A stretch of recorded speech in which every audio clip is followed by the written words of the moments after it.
Every once in a while, Clash Royale releases a card that doesn't just fit the meta, it breaks it. These cards make players angry, cause decks to fall apart, and force balance updates to come out in a hurry. They aren't just strong cards, they are game changers that define entire eras. Today, I'm sharing the top 5 most broken cards in Clash Royale, so make sure to like and subscribe, and let's dive in. Coming in at number 5, we have the Executioner. If you weren't around when this card first came out in 2017, you have no idea how crazy it was. This guy wasn't just strong, he was a nightmare. The Executioner could stand halfway across the arena and wipe out your entire push in one throw. His axe didn't just slice through everything in a straight line, it came back like a boomerang and hit everything again. This meant he could take out swarms, tanks, support troops, and even your tower all at once. With his high health pool, killing him before he destroyed your push was nearly impossible. When he first came out, there were hardly any real counters. You'd spend 10 elixir building up a massive push, and the Executioner would just wipe it out for 5. The combo of Tornado and Executioner was the most annoying in the game. It would drag everything into one spot and let him destroy it in one spin. He changed the whole meta. If you didn't have him in your deck, you were basically losing. Competitive players called him the most unfair splash unit ever, and Supercell had to nerf him several times in just the first month. That's how broken he was. Even today, after all the balance changes and reworks, the Executioner is still going strong. His evolution form brought him back into the spotlight. It made his axe return arc even wider, the splash damage deadlier, and the knockback outrageous. Hog, Executioner, Valk, Tornado decks are dominating high ladder again, with win rates over 52%, and pros say they're just broken. When one evolved Executioner cycle can completely shut down a whole push, something isn't balanced. At number 4, we have the Night Witch, and this card has changed the game since day one.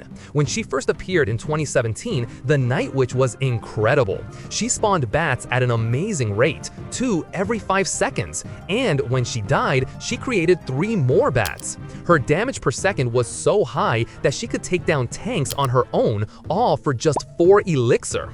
The value was truly outrageous. It wasn't just her damage or her bats, it was how she completely altered the meta. She could defend, support, and counterattack all at once, forcing you to spend extra elixir just to stop her from dominating the match. The real nightmare came with the Golem Night Witch combo. This deck basically defined the 2017 meta. You drop a Golem, place Night Witch right behind it, and suddenly your opponent's defense was overwhelmed. The endless stream of bats would tear through any counter, and the Night Witch herself would last long enough to keep producing more bats, turning a single push into massive tower damage. At that time, this combo had a win rate of about 65% in grand challenges, which is incredible. Supercell had to nerf her twice in just a few weeks because she was dominating everything. Overnight, she went from being essential in every deck to almost unplayable for a short time. That's how broken she was. Even in 2025, the Night Witch is still a challenge in certain archetypes, especially Beatdown and Lava Loon variants. In her upgraded form, she floods the board with even more bats, completely overwhelming air defenses while dealing steady damage to towers. Decks like Golem or Miner hybrids use her to distract heavy troops, pull defenses, and create positive trades almost every time. Her value comes from her flexibility. She withstands spells, supports pushes, and punishes mistakes. The only real counters are well-timed arrows, log chains, or high DPS units like Hunter, and even then, you must predict her death spawn first. At number 3, we have the Mega Knight, the card that defined mid-ladder rage. When this 7 elixir beast appeared in 2017, he was not just strong, he was a nightmare for anyone without the perfect counter. His spawn damage alone could wipe out an entire push as soon as he landed. His jumps dealt splash damage so huge that it felt like a mini earthquake with every leap. Add his health, which is comparable to a golem, and you have one of the most overpowered cards to ever enter Clash Royale. The worst part was not just his damage, it was how hard he was to punish. You would spend 8 or 9 elixir building a solid ground push, and your opponent would drop Mega Knight right on top of it. In an instant, your whole push would vanish. Then he would start hopping toward your tower with half his HP left, forcing you to spend even more elixir to defend against a counter push you didn't want. For months, the ladder was filled with Mega Knight spam. Bridge spam decks featuring Bandit, Electro Wizard, and Mega Knight had win rates over 60%, and there was nearly nothing you could do if you didn't have a P.E.K.K.A. or Infernal Tower ready. Supercell tried everything. They reduced his spawn damage, cut back his jump damage, and even increased his deploy time, but it made no difference. Mega Knight was designed to crush low and mid elixir pushes, and he did that flawlessly. He countered bait decks, cycle decks, and some beatdown decks with ease. That mix of durability, area damage, and mobility made him the ultimate no-skill, all-value card for many players. Even years later, he still dominates. In 2025, Mega Knight is part of more than 20% of popular decks on Royal API, from MK Bait to E-Barb spam, and still boasts over 58% win rates. That's astonishing for a card that's been around for nearly a decade.